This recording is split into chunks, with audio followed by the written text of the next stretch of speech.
ձեռքով կարող ենք մեր թոշակը բարձրացնել, բայց նման լծակ չունենք, ինչ նկատի ունի Արսեն Թովմասյան, այն 2-3 հազար դրամը կամ լավ մինչև 5,000 դրամը, որ պետությունը հետ վճարի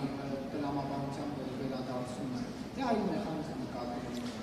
Ես ամբիոնից ազգային ժողովի շատ ուղիղ բացատրել եմ, թե ինչ նկատի ունեմ։ Մենք հիմա ունենք գործող համակարգ հետ վճարի բոլոր կենսաթոշակներից եւ նպաստներից, որը սահմանափակված է 12%-ով, բայց ոչ ավել, քան 6000 դրամը,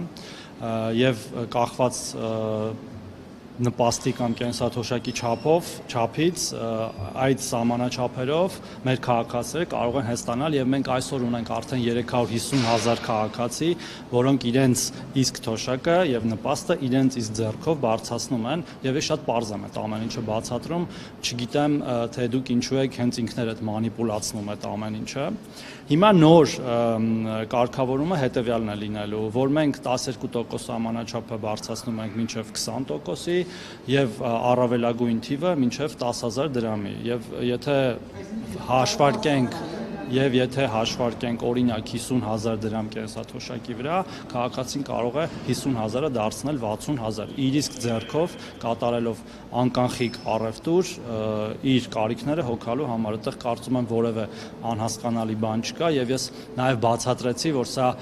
շատ կարեւոր գործիք է նաեւ պետության այլ քաղաքականությունները առաջ տանելու համար, սֆերային տնտեսության դեմ պայքարի, երբ որ մենք անդադար խոսում ենք, որ կանխիկ առևտրի ժամանակ հաճախ չեն տպվում ՀԴՄ կտրոններ, որոնք որ նաև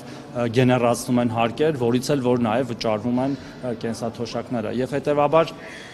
որոշումը շատ պարզ է, երբ որ արդեն կարգավորումները կլինեն եւ կառավարության նիստով կընդունվի, եւս մեկ անգամ վերջնական դրա մասին կասենք, բայց քաղաքական որոշումը ընդունված է։ Պարոն Թովմասյան, բայց այս դեպքում Չլսեցի։ Հունվարի 1-ից արդեն գործելու է։ Ես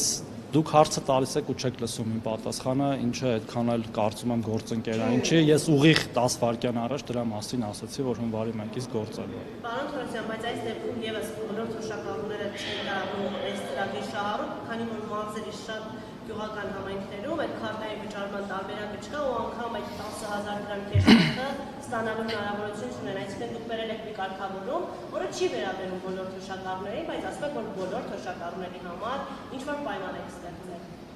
Հարգելի գործընկերներ, ես քիչ առաջ նորից թիվ նշեցի, դրանք մեր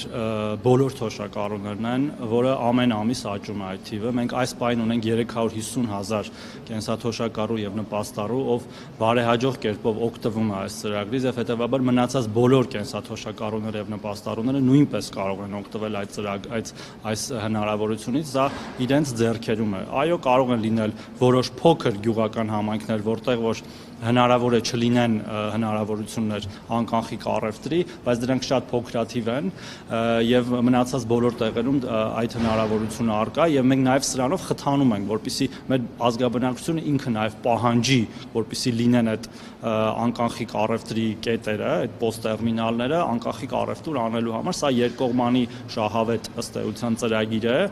պետություն եւ քաղաքացի, որտեղ մեր քաղաքացիները նույնպես պետք է շահագրգռված լինեն, որպեսզի հարկեր վճարվեն պետական բյուջե, որովհետև իրենց կենսաթոշակները եւ նպաստները վճարվում են հարկային եկամուտներից, որոնք գնում են պետական բյուջե։ Սա կարծում եմ շատ